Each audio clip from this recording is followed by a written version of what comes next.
Welcome back to the J. Scott Morning Show. Today's movie review is The Bells of St. Mary's.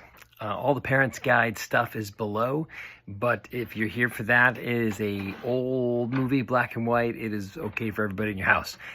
Even if Amazon's telling you it's not, they just don't like the people when they're smoking and drinking and having cigars and hanging out.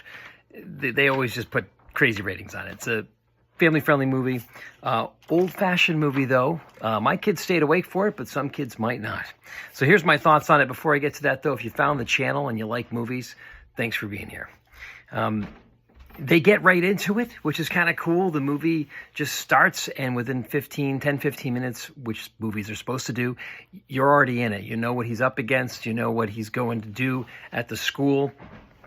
He's there to help basically take over from some other priest that had to leave the school. He's there to kind of just help them out. And it's they get, you know, everything that's happening within 15 minutes, which is cool. And the movie kind of just keeps going from there. My kids were giggling. There's a cool scene at the beginning that my kids thought was funny, so I got them kind of invested in the movie. It is an old movie, so the pacing was great, there are times it felt a little slow, and that's what happens sometimes with the older movies, and that's okay. But for the most part, it went along fine. The angel from It's a Wonderful Life is in this movie. What other movies is this guy in? I bet you could IMDb that and find out. But in this movie, he's in it, and it's weird because most of us know him from It's a Wonderful Life. You see him in this movie, and you're like, oh, that's that guy from the other movie.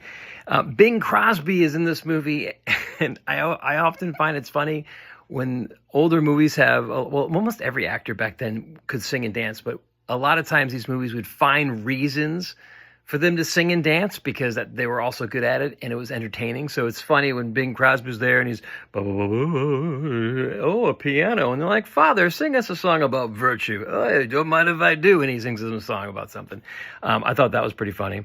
Because it's old-fashioned, it is subtle.